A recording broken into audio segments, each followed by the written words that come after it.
សួស្តីបងប្អូនថ្ងៃហ្នឹងយើងមកទៅជែកគ្នារឿងធំមួយដែលភាគច្រើនធ្វើឲ្យមនុស្សប្រុសឈឺក្បាលហើយមនុស្សស្រីស្រមៃចង់បាននោះគឺរឿងផ្ទះសម្រាប់ខ្មែរយើងឲ្យតែមានផ្ទះមួយជ្រកគឺមានអារម្មណ៍ថាមានសុវត្ថិភាពដូចមានកោះមួយតខ្លួនអញ្ចឹងតែបញ្ហានៅត្រង់ថាចង់បានកោះតែក្នុងកាបូបមានតែថ្លៃទូកអត់មានលុយដុំទៅទេដាច់ទេអញ្ចឹងផ្លូវតែមួយគត់គឺបងរលូកសំណួរមួយដែលភាគច្រើនគេតែងតែសួរគឺមកខ្ញុំគួររំលោភផ្ទះតជាមួយបរិយឬរត់ទៅរកធនាគារថ្ងៃនេះខ្ញុំនឹងមកបកស្រាយរឿងនឹងឲ្យអស់សេចក្តីនិយាយភាសាសាមញ្ញមិនចាំបាច់ប្រើភាសាសេដ្ឋកិច្ចឲ្យស្មុគស្មាញអីទេធានាថាស្ដាប់ចប់បងប្អូននឹងភ្លឺភ្នែកអាចសម្រេចចិត្តបានដោយខ្លួនឯងអញ្ចឹងហេតុអីបានជាយើងពិបាកសម្រេចចិត្តណាស់គឺដោយសារតែយើងកំពុងតែឈរនៅក្នុងបំបាយពីររវាងភាពងាយស្រួលនិងភាពចំណេញខ្ញុំសូមប្រៀបធៀបបែបនេះបងជាមួយបរិយគឺប្រៀបបាននឹងយើងជិះម៉ូតូដុបហាវភ្លាមមកភ្លាមឡើងជិះផ្លែតអត់ចាំបាច់ខ្វល់រឿងចាក់សាំងឬបដូរប្រេងម៉ាស៊ីនអីទេវាងាយស្រួលតែថ្លៃ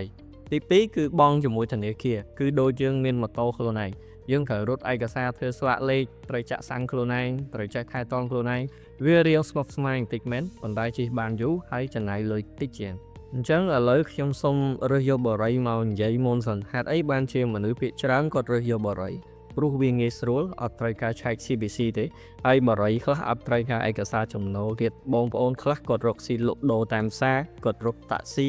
ឬក៏គាត់លក់អនឡាញមានន័យថាលុយគាត់ចូលរាល់ថ្ងៃគ្រាន់តែគាត់អត់មានកណ្ដាស់ស្នាមអញ្ចឹងទៅធនាគារកន្លែងខ្លះគេធ្វើពៀគេអត់ចង់ឲ្យខ្ចីមានតែបរិយទេដែលបើកទទួលដៃ10ដោយស្ងាំញញឹមឲ្យតែមានអត្តសញ្ញាណប័ណ្ណមានលុយកក់ចូលនៅបានម្ហូបឆ្ងាញ់ក៏ទៅតែចាយច្រើនតិចដែរចំណុចដែលត្រូវប្រយ័ត្នគឺការប្រាក់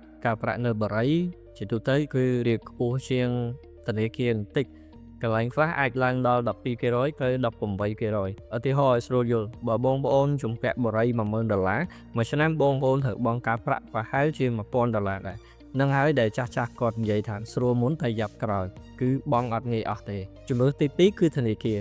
ចំណុចធនាគារនេះរៀនតឹងតិចពួកគេត្រូវការឯកសារច្រើនពីជាលិខិតបញ្ជាក់ប្រាក់ខែ bank statement ហើយគេឆែកមើល CVC មើលបន្ទុក CVC របស់យើងគឺចង់ដឹងថាតើប្រវត្តិដែលបងប្អូនខ្ចីលុយពីមុនហ្នឹងសងទៀងទាត់ទេឬក៏ខ្ចីលុយគេឲ្យរត់ចោលស្រុកត្រង់ហ្នឹងហើយដែលធ្វើឲ្យបងប្អូនខ្មែរយើងគេច្រើនគឺពិបាកខ្លាចអត់ហ៊ានចូលធនាគារក៏ប៉ុន្តែបងប្អូនស្ដាប់ខ្ញុំសិនធនាគារក៏មានចំណុចល្អរបស់គេដែរទី1គឺការប្រាក់ទាបជាងបរិយបងប្អូនយកលុយការប្រាក់ដែលបងឲ្យបរិយហ្នឹងអាចសល់លំមទៅទិញឡានមួយជិះបានទី2គឺសុវត្ថិភាពផ្លូវច្បាប់ត្រង់ហ្នឹងវាសំខាន់ធនាគារមិនមែនឲ្យយើងចេះតែខ្ចីលុយតែផ្ដេសផ្ដាស់ទេបើធនាគារហ៊ានឲ្យបងប្អូនខ្ចីតែទិញផ្ទះនៅគម្រោងណាមួយមានន័យថាគម្រោងហ្នឹងគឺត្រឹមត្រូវស្របច្បាប់ហើយអញ្ចឹងធនាគារគឺដូចជាមេធាវីមួយការពារយើងមកតង់ទៀតចឹងប៉ុន្តែបងប្អូនយើងនិយាយឲ្យយុត្តិធម៌បន្តិចការបង់មួយបរិយមិនសុទ្ធតែខាតគ្រប់ពេលទេវាមានករណីលើកលែងមួយចំនួនដែរជាពិសេសសម្រាប់អ្នកដែលប្រកែកចរចាបរិយខ្លះឬគម្រោងខ្លះគេមាន offer ពិសេសបង0%រយៈពេល2ទៅ3ឆ្នាំអញ្ចឹងទៅឬពេលខ្លះបងប្អូនប្រកែកតថ្លៃប្រកែកចរចាយើងអាចស្នើគេបានបងខ្ញុំសូមរំលោះសិទ្ធិសុទ្ធអត់មានការប្រាក់2ឆ្នាំសិនបានអត់ចាំឆ្នាំទី3ខ្ញុំរត់ទៅយកលុយធនាគារមកបង់ប្រគ្រប់ឬក៏បង់ផ្ដាច់ចឹងទៅបើបងប្អូនធ្វើបែបនេះបានគឺចំណេញខ្លាំងខាត់អីព្រោះ2-3ឆ្នាំដំបូងហ្នឹងលុយរបស់យើងបង់$100គឺគេកាត់$100ហ្នឹងចូលថ្លៃផ្ទះហ្មងអត់មានខាត់ការប្រាក់ទេរូបមន្តគឺឆ្លៀតបងជាមួយបរិយយក0%ហ្នឹងឲ្យអស់សិនទៅដល់ពេលផុតកំណត់0%ភ្លាមរត់ទៅយកធនាគារដើម្បីយកលុយបង់ផ្ដាច់ឬក៏បង្វែរការបង់ហ្នឹងទៅធនាគារក៏បានដែរតែចាំតិចបងប្អូនប្រកែកចរចាប៉ុន្តែកុំភ្លេចមើលកិច្ចសន្យាផងថាគេអនុញ្ញាតឲ្យយើងបដូរទៅធនាគារអត់បន្ទាប់ពីបង់0%ហ្នឹងឥឡូវសរុបមកតើយើងគួររើសផ្លូវណាយកផ្លូវណាខ្ញុំសូមបែងចែកជា2ក្រុមសិនក្រុមទី1គឺអ្នកដែលមានចំណូលមិនច្បាស់លាស់បើសិនជាបងប្អូនអ្នករកស៊ីមានលុយចេញចូលច្រើនប៉ុន្តែអត់មានឯកសារបញ្ជាក់ត្រឹមត្រូវធនាគារគឺប្រកាសជាអត់ទទួលទេយើងបងប្អូនរើសយកបរិយទៅប៉ុន្តែបងប្អូនត្រូវប្រើយុទ្ធសាស្ត្រដែលខ្ញុំប្រាប់នៅខាងលើហ្នឹងរំលក់មួយបរិយ 2-3 ឆ្នាំសិនទៅពេលវេលាហ្នឹងគឺល្អបំផុតចាំផុតការប្រាក់0%ពី3ឆ្នាំហ្នឹងហើយចាំបងប្អូនប្រមូលលុយយកទៅបង់ផ្ដាច់ឬក៏ដូរទៅធនាគារវិញបងប្អូនហាមដាច់ខាតកុំបង់រហូត10ឆ្នាំមួយបរិយកុំឲ្យថ្ងៃក្រោយមានពាក្យអ្នកចិត្តខាងប្រអាប់ថាមានតែផ្ទះតែក្រលុយចុះក្រុមទី2គឺជាបុគ្គលិកក្រុមហ៊ុនឬមន្ត្រីរាជការបងប្អូនដែលជាបុគ្គលិកក្រុមហ៊ុនឬមន្ត្រីរាជការបងប្អូនគឺមានប្រាក់ខែបើកតាមធនាគារស្រាប់អញ្ចឹងកុំខ្ជិលរត់ឯកសារបង់តាមធនាគារអី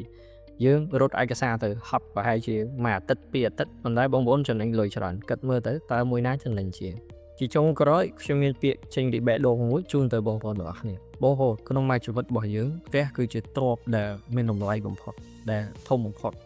អញ្ចឹងទីមួយបងប្អូនកុំជឿពាក្យថា 0% ទាំងស្រុងអីបងប្អូនត្រូវសួរគេដែរតើ 0% ហ្នឹងប្រហែលឆ្នាំហើយបន្ទាប់ពីចប់ 0% ហ្នឹងទៅការប្រាក់ប៉ុន្មានទី2កុំទិញផ្ទះទាំងដែលខ្លួនអត់ទាន់មានលុយបំរុងហើយទី3បងប្អូនកុំភ្លេចថាមានលុយទិញផ្ទះតែមិនប្រកាសថាមានលុយធ្វើផ្ទះទេអញ្ចឹងមានលុយបង់លូមិនប្រកាសថាមានលុយចាយទេអញ្ចឹងបងប្អូនសូមថ្លឹងថ្លែងឲ្យច្បាស់សិនមុននឹងចប់អត្តលេខាទិញផ្ទះនៅកន្លែងណាមួយអញ្ចឹងសម្រាប់ចិត្តបែបណាជម្រើសគឺនៅក្នុងដៃរបស់បងប្អូនដែរប៉ុន្តែខ្ញុំក៏មាន suggestion មួយដែរបងប្អូនគួរតែយកធនាគារទៅបើអាចកុំឲ្យមានអារម្មណ៍ថាខាត់លុយថ្ងៃក្រោយឬក៏បងប្អូនយកបរិយបើសិនបើបងប្អូនជាមនុស្សដែលពូកែចរចានិងមានផែនការច្បាស់លាស់ខ្ញុំសង្ឃឹមថាវីដេអូនេះនឹងជាគំនិតដែលជួយឲ្យបងប្អូនសម្រេចចិត្តបានត្រឹមត្រូវជួបគ្នានៅក្នុង podcast ក្រោយទៀតជាមួយ Sing for You ជូនពរឲ្យបងប្អូនរកស៊ីមានបាននិងមានផ្ទះនៅក្នុងក្តីស្រមៃឆាប់ៗបាយបាយ